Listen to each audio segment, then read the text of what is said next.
మీరు ఏం తంటాలు పడ్డా ఖచ్చితంగా మళ్ళీ వచ్చేది ఈ రాష్ట్రంలో బీఆర్ఎస్ ప్రభుత్వం. 600 అయినా ఈ రాష్ట్రంలో మళ్ళీ బీఆర్ఎస్ ప్రభుత్వం అధికారంలోకి వస్తుంది, ప్రజల ఆకాంక్షలు నిజం చేస్తుంది. ఎందుకంటే ఇవాళ ప్రజలకు కూడా ఒక విషయం అర్థమైంది. ఇవాళ కాంగ్రెస్ది మాటల ప్రభుత్వం తప్ప అది చేతల్లో అమలు చేయలేకపోయింది. కొత్త పథకాలు దేవుడరికి కానీ ఉన్న పథకాలని కూడా ఇవాళ చేతులెత్తినటువంటి పరిస్థితి ఉన్నది. ఆర్థికంగా ఈరోజు రోజు రోజుకు కూడా ఇవాళ ప్రజలు చితికిపోతా ఉన్నారు, ప్రజలు ఇబ్బంది పడతా ఉన్నారు, ప్రజలు కష్టాల్లో పడతా ఉన్నటువంటి పరిస్థితి కనబడ్డది. అందువల్ల ప్రజలు కూడా మళ్ళీ కేసీఆర్ రావాలనేటువంటి ఆలోచనకు ప్రజలు వచ్చారు. అందుకే రాష్ట్ర వ్యాప్తంగా కూడా తెలంగాణ వాదులను, ఉద్యమకారులను, ప్రజలను, యువతను, రైతులందరికీ కూడా పిలుపునిస్తా ఉన్నాం.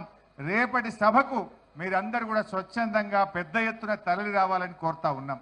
ముఖ్యంగా కార్యకర్తలతో కూడా మనవి, కావాలని ప్రభుత్వము పోలీసులు ట్రాఫిక్ జామ్ చేసే కుట్రలు చేస్తుంది. దయచేసి వాలంటీర్లు, కార్యకర్తలు ఎక్కడికక్కడ మనమే స్వీయ క్రమశిక్షణ పాటించాలి. ఎక్కడ కూడా ట్రాఫిక్ జామ్ కాకుండా చూసుకోవాలి. మనము ఓవర్టేకులు చేసి ఒక బండికి ఒక బండి అడ్డం పెట్టుకొని ట్రాఫిక్ జామ్ కాకుండా చూడండి. ముఖ్యంగా పార్టీ వాలంటీర్స్, పార్టీ నాయకత్వం అవసరమైతే దిగి మనమే ఎక్కడికక్కడ ట్రాఫిక్ పోలీసులుగా, వాలంటీర్లుగా డ్యూటీ చేసైనా సరే ఎక్కడ ట్రాఫిక్ కంజెషన్ రాకుండా చూసుకోవాలి. రోడ్డు మీద నిలబడండి అవసరమైతే. దయచేసి అందరు కూడా సహకరించాలి. ప్రజలకు కూడా మేము విజ్ఞప్తి చేస్తా ఉన్నాం. వరంగల్ ప్రజలు విజ్ఞులు. మొదటి నుంచి కూడా ఆచార్య జయశంకర్ గారు మరి ఇదే వరంగల్ నుంచి కేసీఆర్ గారికి వెన్నుదన్నగా నిలబడ్డారు. కేసీఆర్తోనే తెలంగాణ సాధ్యమవుతుందని జయశంకర్ సార్ బతికున్నంత కాలం కేసీఆర్ వెంట ఉన్నారు, కేసీఆర్ను ఆశీర్వదిస్తూ నడిపారు. వరంగల్ ప్రజలు ఎప్పుడు సభలు జరిగినా ఎంతో గొప్పగా తరలి వచ్చిండ్రు, సహకరించిండ్రు. రేపు ఆదివారం సెలవు దినం కూడా వరంగల్ పట్టణ ప్రజలు కానీ పరిసర ప్రాంతాల ప్రజలు కూడా సహకరించి, వ్యాపారస్తులు అందరూ కూడా సహకరించి రేపు కొంచెం ట్రాఫిక్ రెగ్యులేషన్లో కూడా మమ్మల్ని ఆశీర్వదించాలి, సహకరించాలని ప్రజల్ని కోరుతా ఉన్నాం. ఈ సభ రజతోత్సవ సభ, ఇది పార్టీ జరుపుకునే సభ కాదు.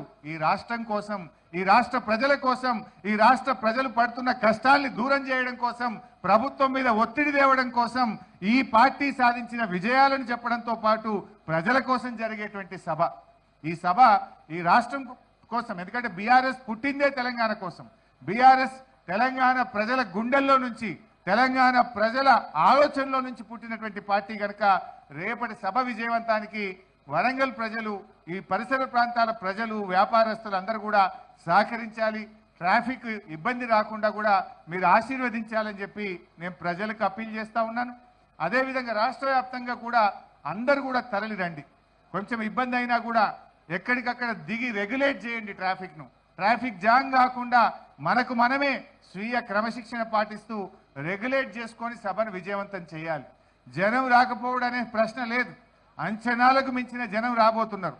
కానీ ప్రభుత్వము, పోలీసులు కుట్ర చేసే అవకాశం ఉంటుంది కనుక ట్రాఫిక్ జామ్ జరగకుండా కార్యకర్తలు చాలా జాగ్రత్త పాటించి ఓపికతోని రెగ్యులేట్ చేసుకొని అందరూ సభాస్థలికి చేరుకోవాలి.